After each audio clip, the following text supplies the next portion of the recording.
Here we go. So, it's been a while for me,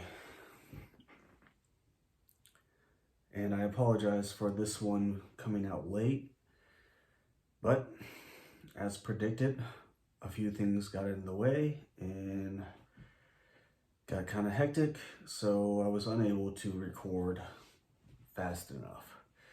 However, I'll get back on it again and hopefully get ahead of the curve again. So it's probably been 2 weeks since I've recorded the last podcast. Maybe more than that. It might be 3 weeks actually, because I was pretty far ahead of it, but then I had to release 3 episodes in 1 week, so go figure. But now I'm back, and we're getting to it. So this is the Kung Fu Life Podcast, episode 28, and I'm your host, Leo. One of the thoughts that I've had for this podcast is to eventually, within the Muay Thai clan at least, talk to different Sifus and maybe have them, if they're interested, do their own episodes as well. Do their own, their own Kung Fu Life episodes. And just talk about whatever they want to talk about. And I think I might do that soon. I actually need to talk to my Sigong Muay Thai about it. But if any of you listening are from the family or Sifus from the Muay Thai schools, I'd be interested to hear if you are interested in doing something like that. So let me know. I don't even know if anybody listens to this, honestly. We have like over 1,500 downloads. Let me see. By the way, this is going to be kind of a laid back, not that any of the podcasts are not laid back, but this is going to be a more laid back podcast because I don't feel like reading and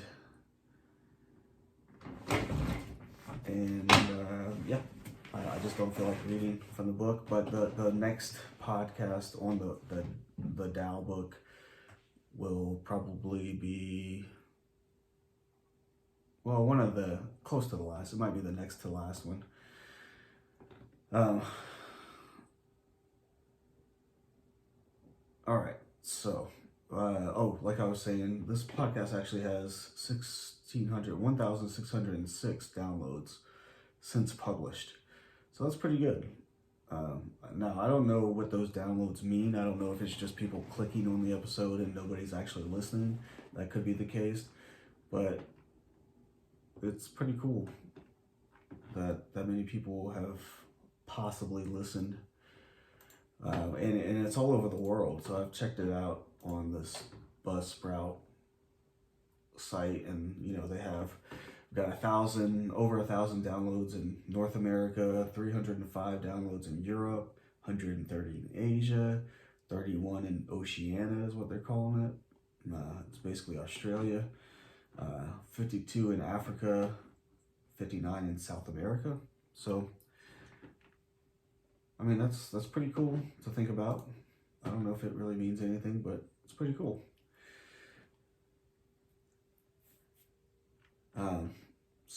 So I do have a beef to pick with Buzzsprout because they don't even. I had 24 minutes left on my last go round, my last month's minutes, and it didn't even carry over.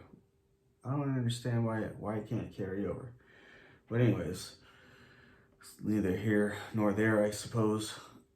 One of the things I wanted to talk about today was Lent and fasting. I don't know if I've ever really participated or took part in Lent. At least not in the traditional sense. I mean, I've been to masses, Lenten masses, I guess you would call them, and that sort of thing, but never really gave up. One of the traditions of Lent is that you're supposed to give up your something special, something that is difficult to give up. And I don't think I've ever done that. But until this Lent. So Lent started on February 17th and it goes until April 3rd. And I am giving up processed sugar. I say processed sugar because I'm still going to be eating fruit and things like that. And, you know, I substituted monk fruit for my sugar. And yeah, I mean, it's pretty good. And I'm fasting once a week for 24 hours. So I decided to give up sugar because one thing, I've got a really bad sugar, sweet tooth, I guess. Is it called sweet tooth, right? Yeah. And I needed to give it up. I went hard this past holiday season. I mean, I typically go hard on holiday seasons with sugar, but this season was, let's just say I didn't hold back, I guess. And my weight was getting a little out of control, so it seemed like sugar was the right thing to give up. Plus, I mean, as you can Google, I mean, sugar is horrible for you. Probably the worst thing ever. Maybe not ever, but you know, it's pretty terrible for you. So that's why I decided to give it up. And fasting, part of that, I mean, you know, there's the whole tradition of Lent. You know, Jesus was in the desert for 40 days and didn't eat or drink anything, I think, and that whole story. So part of it, I guess, was maybe motivated by that, but another big part of it was motivated by the fact that when I fast, I feel really good. When I fast, my energy levels are much higher, much more even, and that may actually be due to the sugar that I usually consume throughout the day, and probably is. But when I fast, I feel great. Like, I feel more alert. My focus is better. My just energy throughout the day is just much better. So as much as of a pain it is, I kind of like it, and I would like to work my way up. In fact, one of my goals for this year is to work my way up to a 3-day fast and possibly a 7-day fast. Because I've heard that the benefits from those are unbelievable. And the other thing that I'm working on always is discipline. And so this is part of that as well. The most difficult part of fasting for me is that I will sometimes get caffeine headaches, and those are not fun at all. I'm telling you, those are ridiculous. So that's what I'm doing for Lent. And, you know, hopefully it'll get me, I mean, I've already lost some weight, a fair amount of weight actually. But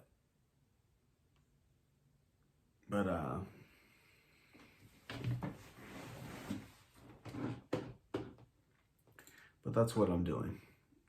Fasting and no sugar for 40 days. Actually, I think it's technically 44 days.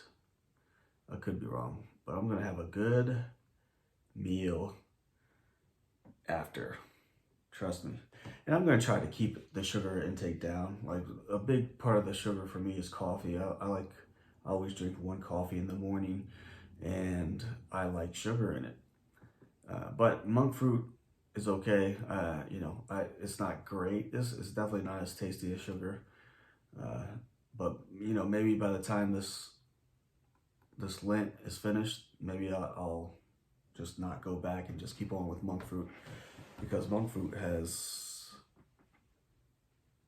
absolutely no issues with your body. And eventually, you know, maybe I'll get off coffee.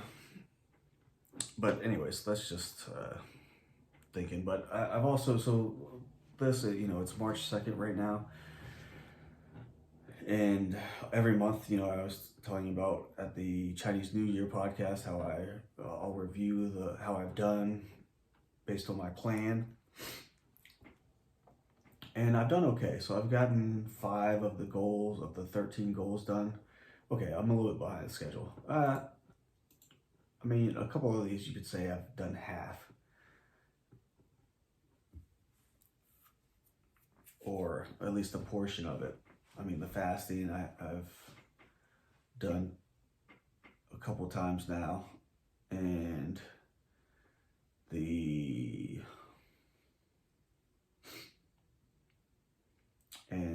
some of the other goals I'm partially complete, so I'd say about half. I'm about halfway, so I guess I still am a little bit behind the ball because I have 1 month left in this quarter, which is where I'm trying to. I broke the goals, broke my major goals into smaller goals, so that I could more easily accomplish them. So those are the goals that I'm talking about. So by the end of each quarter, I have a list of goals that I want to complete. And hopefully I'll get done with all of them. But we'll see.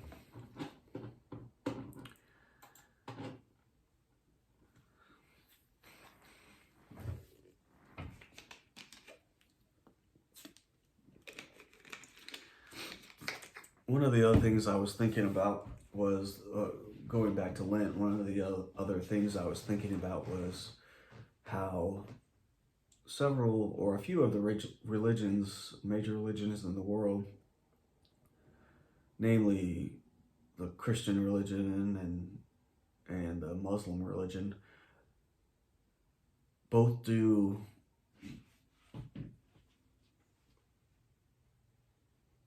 have periods of fasting, or both have periods during the springtime, during this time of year, where they sacrifice something. And where that is the tradition. That's like the goal that you have for this time period of the year. And it's like you do this disciplined activity to sacrifice for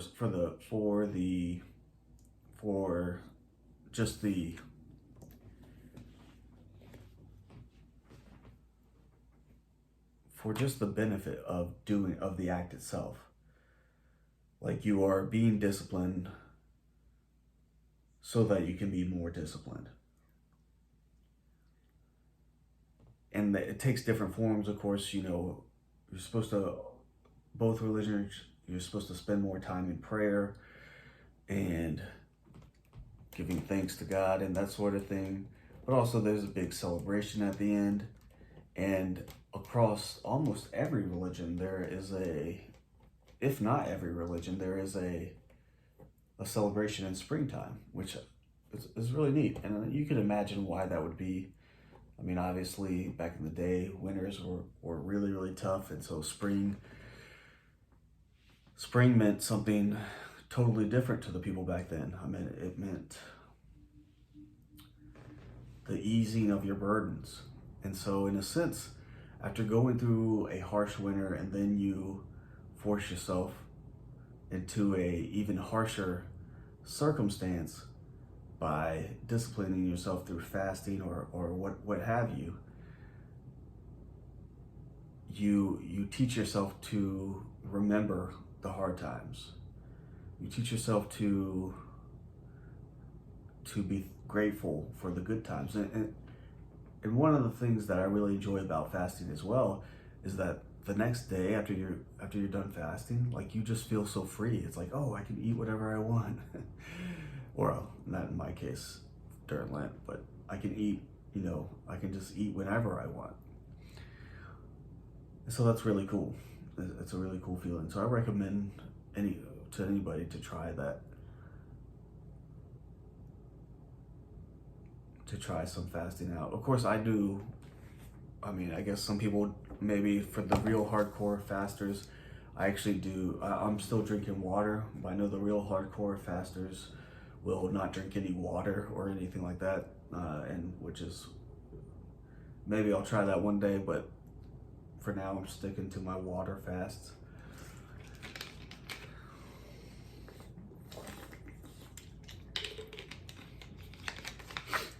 But I've heard of a lot of different benefits from doing these fasts, and I think it's good. Like I was saying about the discipline and having it remind you of that you need to remain disciplined at all times.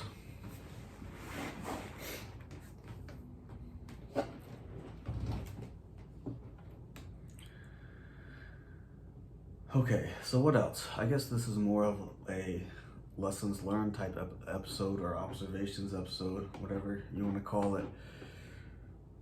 But the other thing I noticed was that, I kept on leaning down because I didn't have my microphone high enough. So I kept on leaning out. Not only was I leaning into it, but I was also leaning down, which was really bad. It's just really bad for your back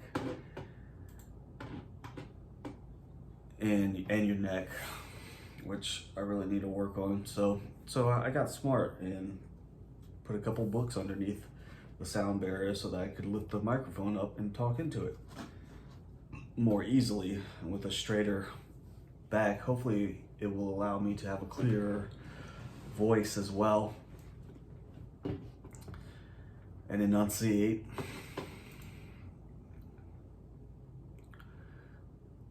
So that I learned. There's another thing I wanted to bring up. So a few weeks ago, I had to get an MRI because I'd been going to the doctor and getting some, the typical blood tests done, and some extra blood tests because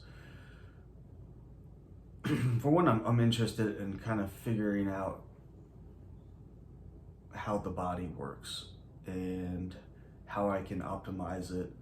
And especially, I'm 39 now, so getting to that point where you got to start thinking about how to extend your life and how to live it better, or at least make the years that you have as functional as possible for as long as possible. And so I've been doing some various blood tests, and some came back with some concerning signs.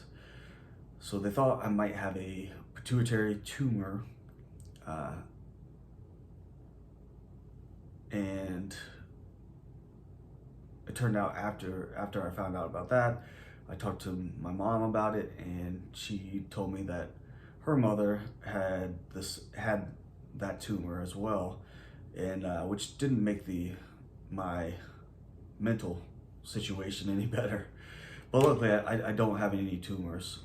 No tumors were discovered, so I'm in the clear. But I wanted to bring it up because there was a cause for concern. And although, I told myself that there was no use in worrying about it until I got the information and I knew whether or not I had a tumor, I still worried. And I couldn't. I tried to push it off a bunch, but I knew that in the background, the thoughts pop up every once in a while. You're like, ooh, what if I do? What am I gonna do? How am I gonna tell my family? Blah, blah, blah. All this stuff. And that worry felt like stress on my body and mind. And I tried to remain conscious of that fact because I knew that was gonna happen.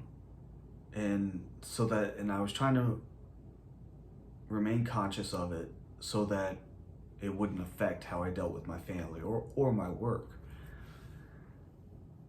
But there was one time that I failed, and my temper got the best of me. Afterwards, I apologized to my family for letting it get the best of me. And it wasn't anything serious. I'm not abusive. I promise. I just raised my voice. And really, there's no real need to ever raise your voice. Even though it's very difficult to not do, at least for me, when you lose your temper. But I've gotten better about it over the years. But the reason why I'm bringing this up is that I think it's important. It's very, very important to not lose your temper, especially as a man. When you lose your temper, you literally become like a 3-year-old child. Or really, you become a 3-year-old child when you're losing your temper. I was about to say temperature. Because 3-year-olds can't control their emotions. They get mad. But a 40-year-old, a 30-year-old, a 20-year-old should not lose their temper. It is very, very embarrassing and bad. Never let that happen. And if you do, then acknowledge it, apologize for it, and make sure it doesn't happen again. And let the people you know, or let the people that your loss of temper affected, let them know that you will not let it happen again. And then do not let it happen again.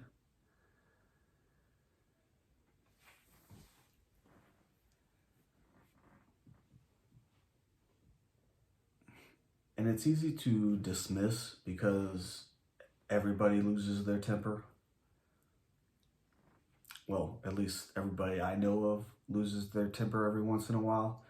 But the point is, you have to shoot. You have to aim. You have to set as your goal to never lose your temper. It's okay to get angry,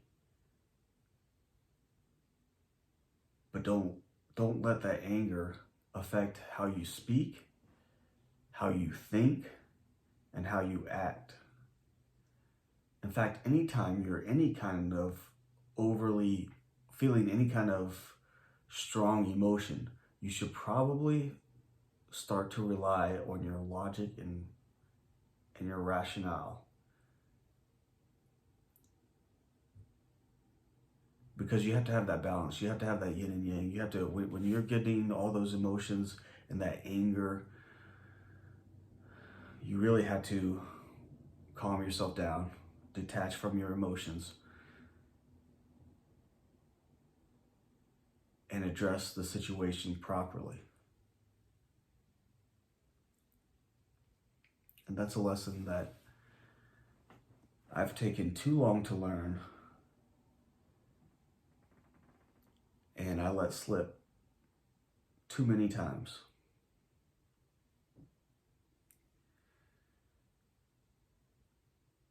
And it's not easy.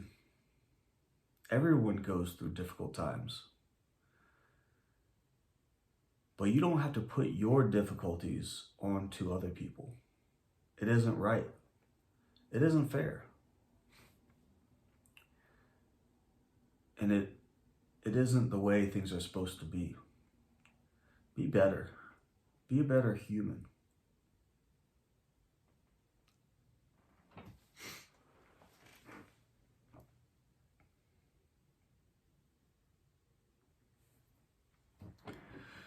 On a side note, the MRI did confirm that I do have a deviated septum. So I was right in my medical diagnosis. You might as well call me a doctor. Dr. Leo, that's right. Just kidding, don't call me a doctor. But, I haven't looked at any of the Muay Thai clan news, so I'm not sure what's coming up. I know there's some workshops coming up, and and there's Muay Chung's birthday coming up. So happy birthday to him. And yeah, so I don't know. Next episode, I'll have some news for you from the Muay Tung clan, I'm sure. If you want to support this podcast, you can click the link in the episode notes. It's a PayPal link, and you can also sign up for my email list on the Kung Fu of Louisville website. It's on the homepage. Just type in your email. You'll get various emails from me.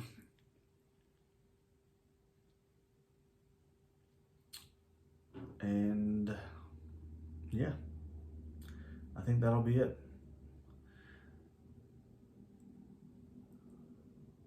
Thanks for listening.